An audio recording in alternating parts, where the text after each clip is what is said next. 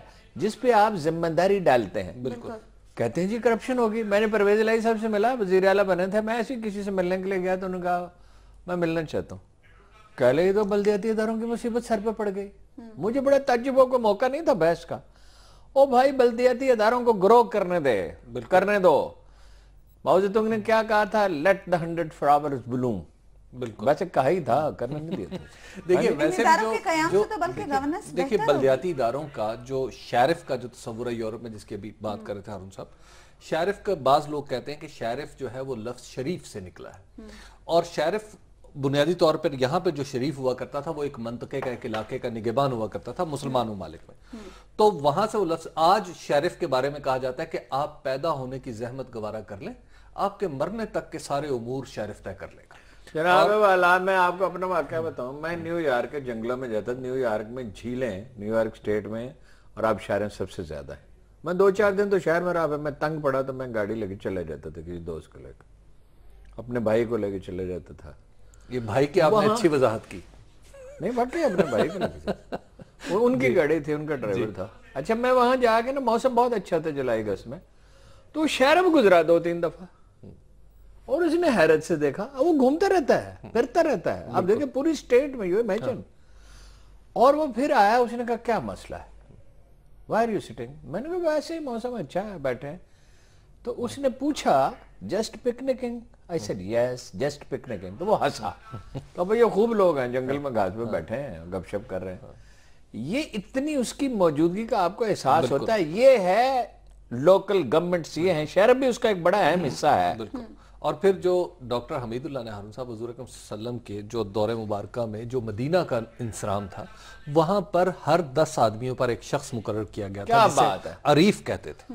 ہر 10 آدمیوں پہ ایک آدمی, اور پھر ہر 10 عریفوں پہ ایک شخص تھا نقیب, جو ان کے باقیوں کے نگران. اسی طرح پھر امیر, اور پھر اسی طرح میجسٹریٹس وہاں پر, جو میونسپل میجسٹریٹس. بلکہ انٹرسٹنگ بات ہے, ایک میجسٹریٹ تو خاتون تھی. کوئی اسی نے غور, یا رسول اللہ کے طرز حکمرانی پہ تو کبھی کسی نے غور ہی نہ کیا. یار رسول اللہ نے, آپ نے دیکھا جب مدینہ سے باہر تشریف لے جاتے تھے, ہر بار نئے آدمی کو امیر بناتے تھے ان کے عدم موجودگی میں. کس لیے؟ کہ اس دوران وہ معاملات دیکھے گا اور اس کی تربیت ہوگی. کیا لیڈرشپ کی کھیپ پیدا کی تاریخ انسانی میں 40,000 برس میں. ریکارڈڈ ہمارے پاس 3-4 ہزار سال کی تاریخ ہے. کبھی اتنی بڑی کھیپ لیڈروں کی پیدا نہیں ہوئی. بالکل. ذمہ داری ڈالیں گے تو لیڈر بھی پیدا ہوں گے. کھیلنے دو انہیں عشق کا کھیل, کھیلیں گے تو سیکھیں گے. مجنو اور فرحات کی خاطر کیا کھولیں اسکول میاں. واہ, بہت خوب. ایک بریک لے لیتے ہیں یہاں پر ناظرین, اور بریک کے بعد بھی ہم ڈسکشن کا سلسلہ جاری رکھیں گے.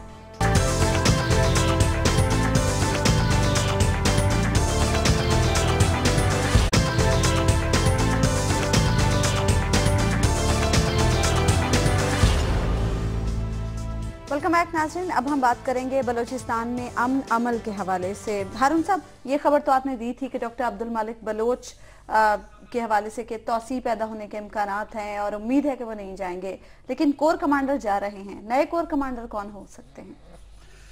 دیکھیے یہ سوال زیر بحث ہے جی اسکو میں, اس پہ بڑی ڈیبیٹ ہو رہی ہے, اس کا جواب بہت مشکل ہے. دیکھیے ان سے تو کسی کا مقابلہ نہیں, میں قرون اولیٰ والوں کی بات کر رہا ہوں, ان سے تو کسی کا موازنہ نہیں, لیکن کبھی ان کی یاد آتی ہے اس طرح کی کوئی بات ہو.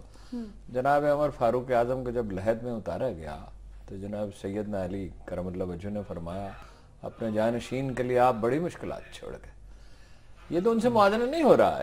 ایک تشبیہ تاریخی یاد آئی. دیکھیے اعظم خان کو بنگالی بہت روئے تھے,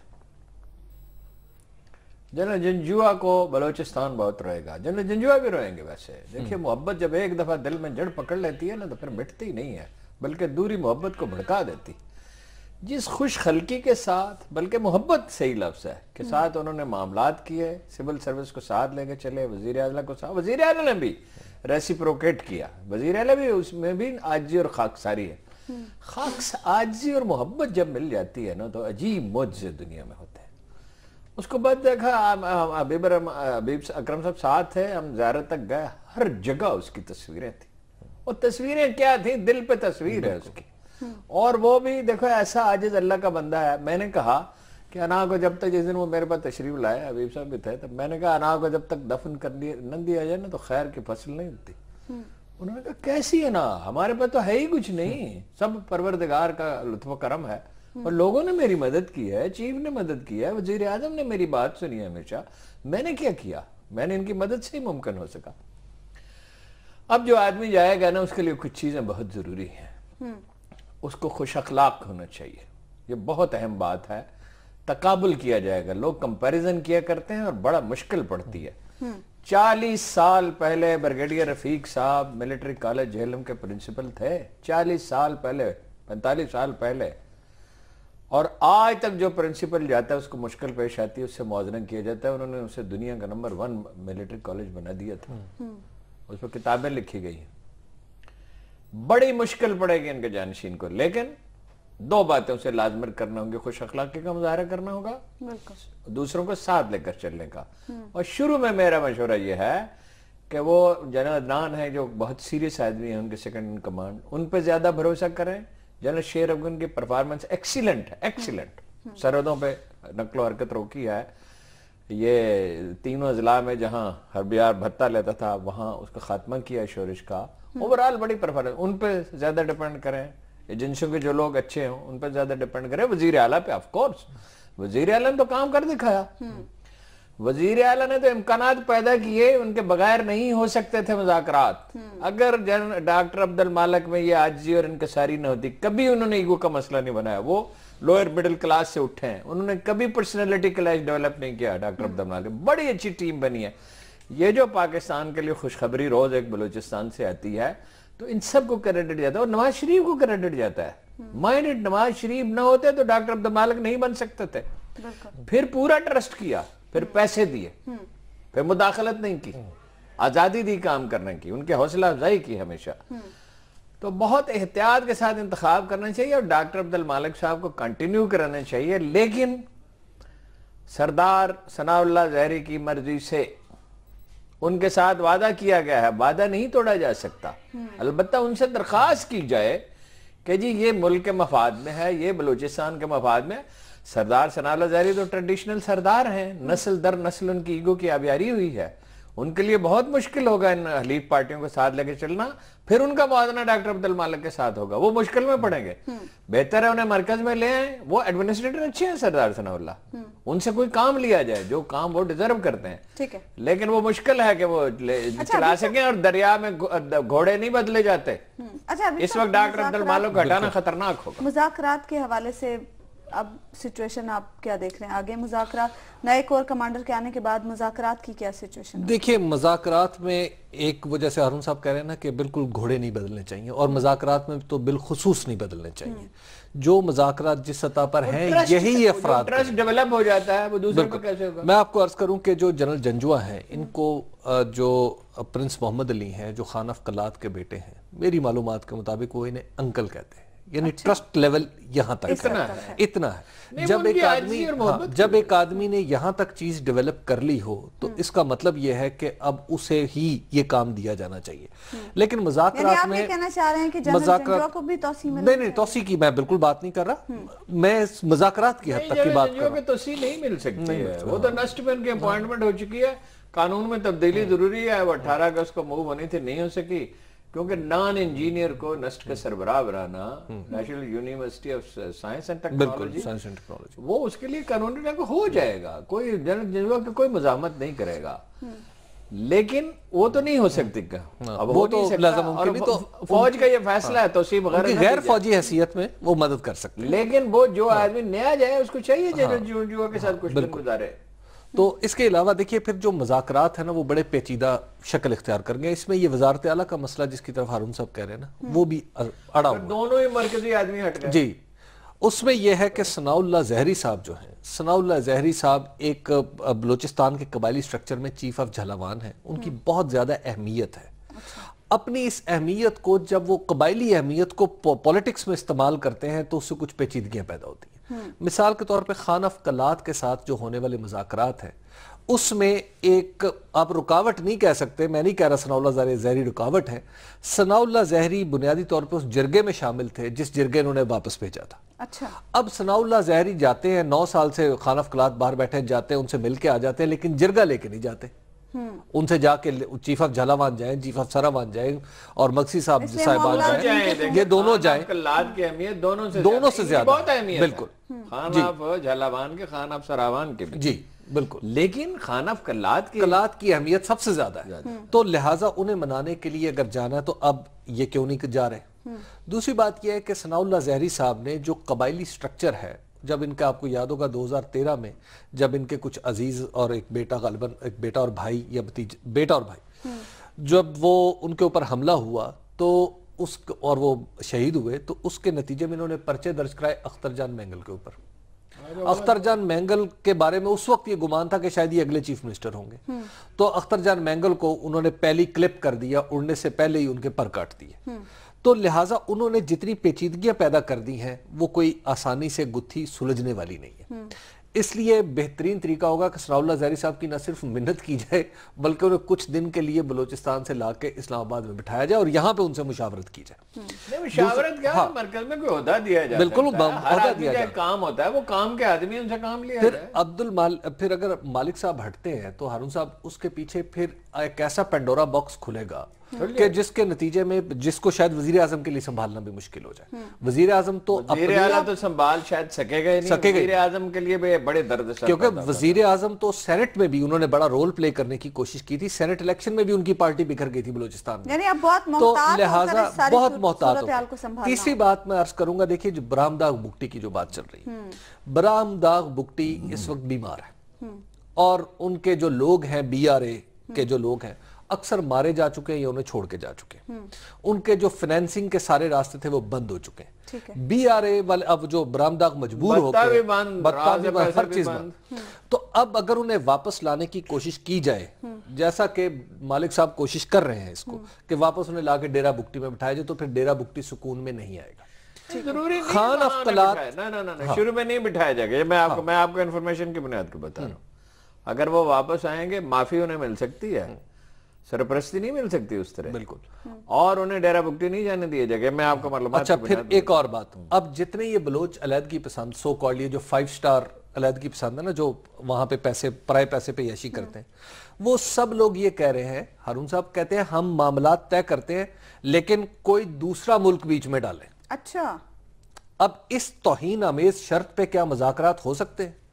نہیں، سوال ہی پر کیا پاکستان کو ایسے لوگوں کو وہ بھی لگانا چاہیے؟ اس کو تو کنسیڈر ہی نہیں کیا جا سکتا۔ وہ ایک غوث بخش بزنجو نے ایک دفعہ تجویز پیش کی، مرحوم نے خدا مغفرت کرے، انہوں نے ایک دفعہ ایک تجویز پیش کی کہ اب ہم تب مین سٹریم پالیٹکس میں آئیں گے اور الیکشن میں جائیں گے، یہ معاہدہ کریں ساری سیاسی جماعتیں کہ اگر اب فوج آئی تو صوبے الگ ہو سکتے ہیں۔ تو نوابزادہ نصر اللہ خان نے کہا میں اس پروپوزل کو چمٹے سے پکڑنے کے لیے بھی تیار نہیں ہوں۔ بات یہ ہے یہ وہ تجویز ہے جس کو سنا ہی نہیں جا سکتا۔ بالکل ٹھیک ہے، اور یہ دوبارہ کون ملک ہے جو پاکستان کے معاملات، اور یہ کتنی احمقانہ بات ہے کہ دوسرے ملکوں، ہاں ضمانت جو انہیں دی جائے وہ پختہ ہونی چاہیے، نمبر 1، نمبر 2 دل و جان سے اس پہ عمل کیا جائے۔ ٹھیک ہے، ایک بریک لے لیتے ہیں یہاں پر ناظرین، بریک کے بعد بھی ہم ڈسکشن کا سلسلہ جاری رکھیں گے۔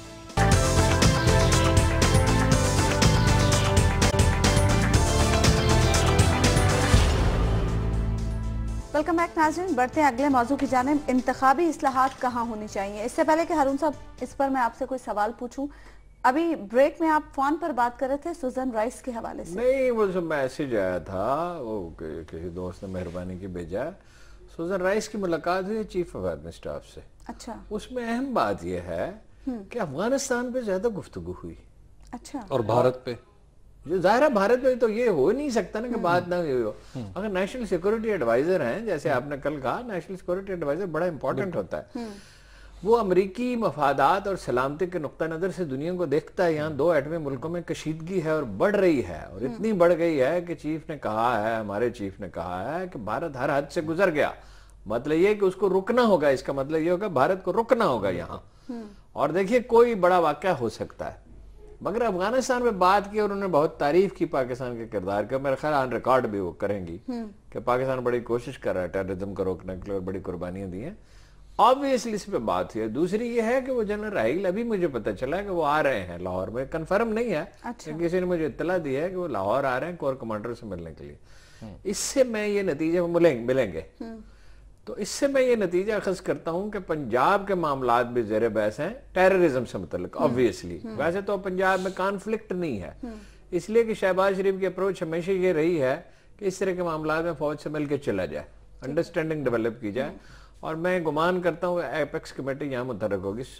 سوزن رائس کا جو معاملہ ہے نا, وہ امریکہ کو اور یورپی ممالک کو, یورپی یونین کو اپنی روش بدلنی پڑے گی. انہیں انڈیا کو سمجھانا ہوگا. ہمیں کیا سمجھا رہے ہیں وہ؟ ٹھیک ہے, بات یہ ہے کہ ساری زیادتی تو وہ کر رہا ہے, یہاں علیحدگی پسندوں کو مدد دے رہا ہے, بارڈر اس نے گرم کیے ہوئے, تو انہیں اس پہ پریشر رکھنا ہوگا. میرا خیال ہے کریں گے بھی, اعلان نہیں کریں گے.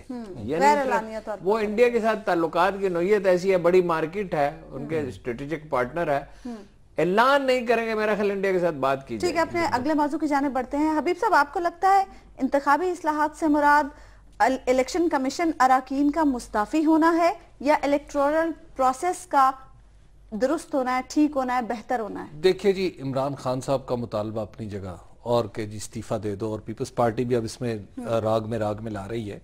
لیکن بات یہ ہے کہ اس میں بڑا بنیادی سوال ہے کہ ایک دفعہ جب الیکشن کمیشن ٹوٹے گا تو پھر بنے گا کیسے, اور جب بننے کی بات آئے گی تو پھر کیا عمران خان وہی عمران خان ہوں گے جو آج کہہ رہے, کیونکہ پھر عمران خان ویٹو کا تقاضا کریں گے الیکشن کمیشن کی دوبارہ ساخت کے لیے. اور پھر اگر ایسا ہی الیکشن کمیشن دوبارہ بنا لینا ہے, افراد کو تبدیل کر لینا ہے, تو پھر اس کا کیا فائدہ؟ دیکھیے, اب ہمیں وقت آ گیا ہے جب ہم بیٹھیں اور دور رس تبدیلیاں کریں. ابھی تک آپ دیکھیں کہ جو الیکشن اصلاحات کا جو غلغلہ ہے وہ سب سے زیادہ مچایا ہے ہماری پاکستان تحریک انصاف نے. اب اس پیپلز پارٹی چلے, اصل بات یہ ہے کہ اب تک میری معلومات کے مطابق اگر متعین پوچھا جائے کہ جناب آپ الیکشن کمیشن میں اصلاحات چاہتے ہیں تو وہ کون سی ہیں, آپ الیکٹورل پروسیس میں اصلاحات چاہتے ہیں تو وہ کون سی ہیں, اور اگر آپ امیدواروں کی سکروٹنی میں اصلاحات چاہتے ہیں تو وہ کون سی. دیکھیے, جب اس طرح کی ہم ایک بورڈ پہ چیزیں رکھ کے بیٹھیں گے تو تب بات آگے بڑھے گی. ہے کہ ابھی تھوڑی دیر پہلے انہوں نے تعریف کر دی تھی غلطی سے تحریک انصاف کی, اب اس کی تلافی کر رہے ہیں. او بھائی, الیکشن تو کبھی اس ملک میں ٹھیک ہوئے ہی نہیں. اس کی نہیں, میں پچھلے الیکشن کی نہیں بات کر رہا, یہ تو پھر بھی غنیمت ہے. یہاں تو بالکل ہی یعنی ایک طرفہ طور پہ الیکشن ہوتے تھے. اس کے لیے یہ آپ صحیح کہتے ہیں کہ انتخابی اصلاحات بڑے پیمانے کی درکار ہیں. الیکشن کے لیے ٹرینڈ سٹاف درکار ہے, کوئی ٹرینڈ لوگ ہوتے ہی نہیں ہیں, ایک ہنگامہ سا مچا رہتا ہے. اور الیکشن کمیشن کا جہاں تک رہ گیا, میری سرکار یہ الیکشن کمیشن نہیں بچ سکتا. یہ دل جی کا جانا ٹھہر گیا ہے, صبح گیا یا شام گیا. یہ کتنا پریشر برداشت کریں گے؟ دیکھیے, اصول ایک ہے کہ جب میجورٹی آف دی پیپل نہیں چاہتی, پہلے تو ایک طبقہ نہیں چاہتا تھا نا, اب پیپلز پارٹی بھی نہیں چاہتی, تحریک انصاف بھی نہیں چاہتی. اور یار حد ہے, نجم سیٹھی چیخ رہا ہے اور یہ بھی کہہ رہا ہے کہ سب سے پہلے تو میں نے کہا تھا. اب میں نے سوچا آج میں کہوں گا آپ سے پہلے میں نے کہا تھا, میں آپ کا کلپ نکال کر چلاؤں, مگر یہ کوئی مناسب بات نہیں ہوگی. یہ الیکشن دیکھیں, ججوں کا یہ کام نہیں ہے کہ جب وہ متنازع ہو جائیں تو بیٹھے رہیں, اور ان پہ بہت پریشر آنے والا ہے. ججوں کے بس کی بات نہیں ہے کہ باہر دھرنا ہو رہا اور تین ارکان نے مستعفی ہونے کا فیصلہ کر لیا ہے. کل بات چل رہی ہے نہیں, جی تو ان کا چاہتا ہے, انہوں نے تھام رکھا ہے. اچھا دیکھیے بھائی, میں نے نسخہ تو عرض کیا ہے جو میرا خیال ہے ماہرین اگری کریں گے کہ بھائی ان کو 10 مہینے کی تنخواہیں دے دیں. یہ تو رائٹ ہے, تو کوئی ایسی بات نہیں ہے. اور پاکستان اتنا غریب ملک تو نہیں ہے. 70-80 لاکھ روپے جو ہیں, 2.5 کروڑ روپے اس وقت. بہرحال اگر حبیب اکرم صاحب کا بس چلا تو الیکشن کمیشن بچ جائے گا. میں آپ کو اور باقی اسے بچانے والا کے حوالے سے اس وقت پاکستان انجینئرنگ کانگریس کے انتخابات ہو رہے ہیں آج, اور بڑی دلچسپ بات ہے ہارون صاحب, وہ سب کے سب اس کے ذریعے ہو رہے ہیں جس میں تھم امپریشن دیا جا رہا ہے مشین کے اوپر. اور میری معلومات کے مطابق نادرا نے اس کے پیسے کچھ وصول کیے ہیں اور یہ سروس پرووائیڈ کرنے کے. اگر یہ تجربہ کامیاب ہو جاتا ہے تو پھر ہم اس کو آگے بھی بڑھا سکتے ہیں. بات ہے, یہ ٹیکنیکل بات ہے. نواز شریف صاحب سے کہیں ایک الیکشن غیر جانبدار لوگوں کے ذریعے کرا لیں, اور نون لیگ اگلی دفعہ بھی جیت رہی ہے, تحریک انصاف نے اپنی تنظیم تو کرنی ہی نہیں. ناظرین, پروگرام کا وقت ختم ہوا, آپ سے ملاقات ہوگی انشاءاللہ اگلے ہفتے اللہ نے کے بعد.